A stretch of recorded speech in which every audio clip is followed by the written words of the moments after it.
Assalamualaikum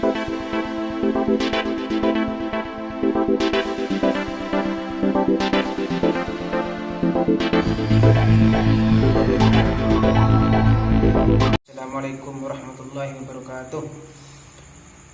Alhamdulillahirrabbilalamin. Assalatu wassalamu ala asyrafil anbiya'i wal mursalin wa ala alihi wa sahbihi ajma'in, amma ba'du.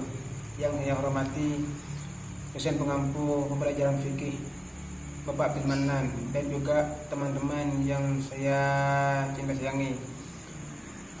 Saya sebagai materi pertama akan menjelaskan tentang RPP MTS Al-Qadiri Stol dengan mata pelajaran fikih kelas 7 semester ganjil, materi pokok bersuci dari najis, dan alokasi waktu 2 kali 40 menit dalam 1 kali pertemuan.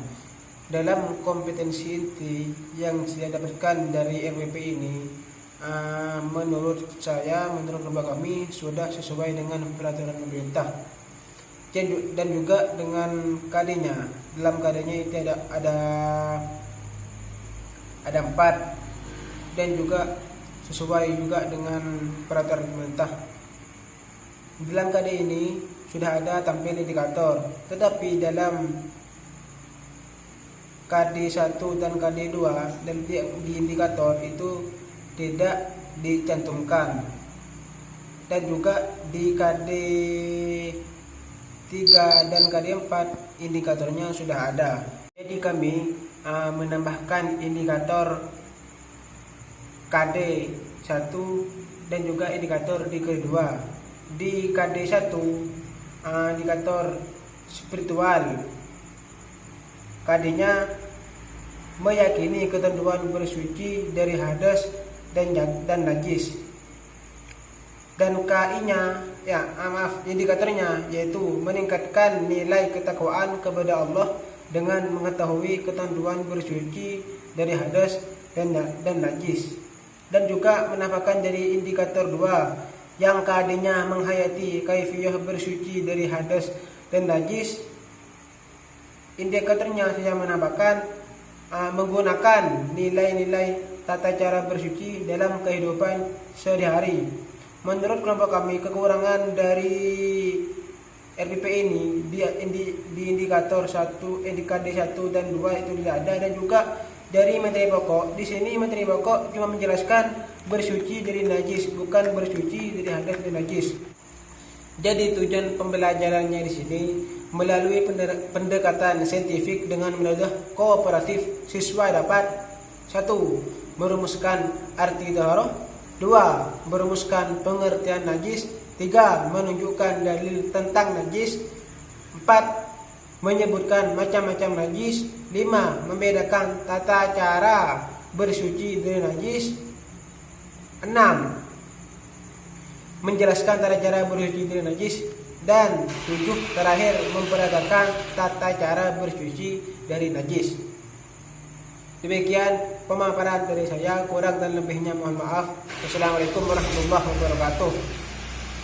Assalamualaikum warahmatullahi wabarakatuh. Di sini saya akan menjelaskan tentang pengertian najis. Najis ialah suatu yang kotor menurut agama.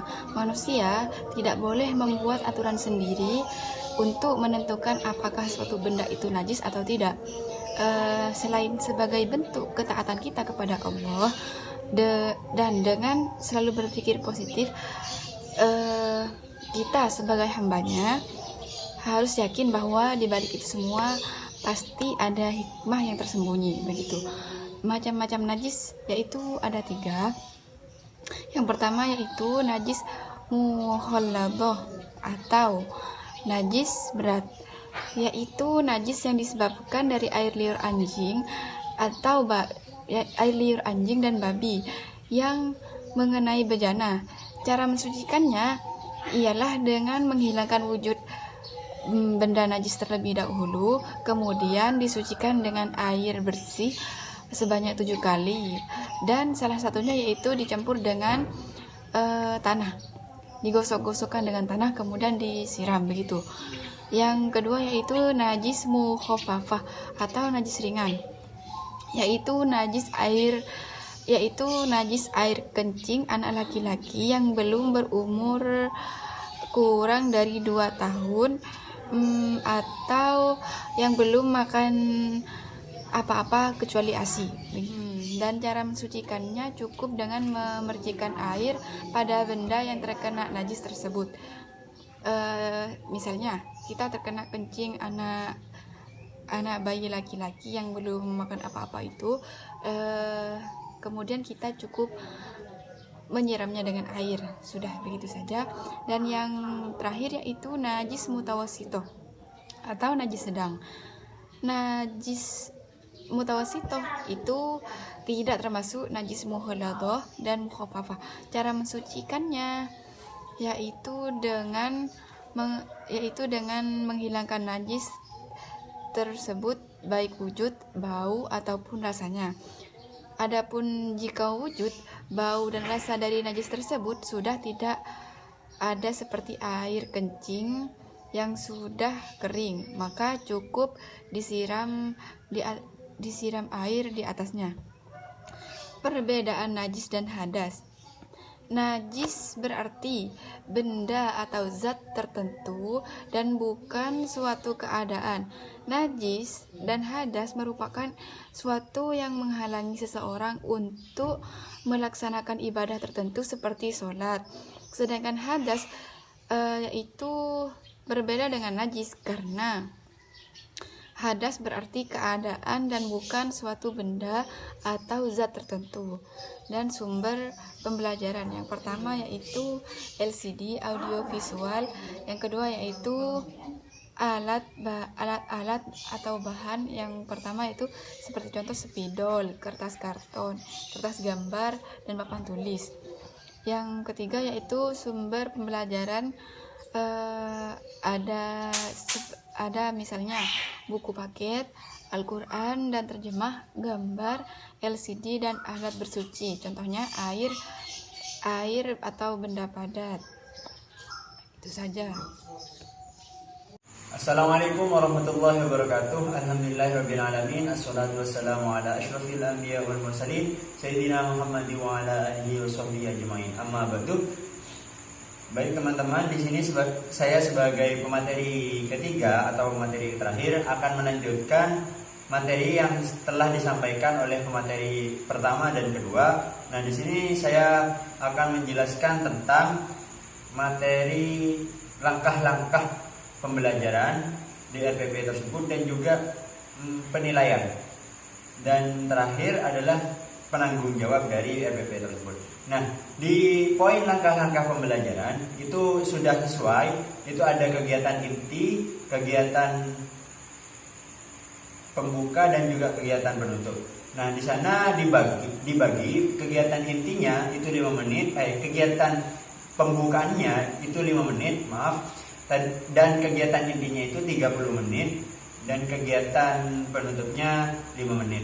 Nah, di kegiatan intinya sudah ada langkah-langkahnya, di mana ada 5M yang menanya, mendemonstrasikan, dan 5M sesuai dengan pendekatan saintifik, pendekatan atau model pembelajaran saintifik di sana.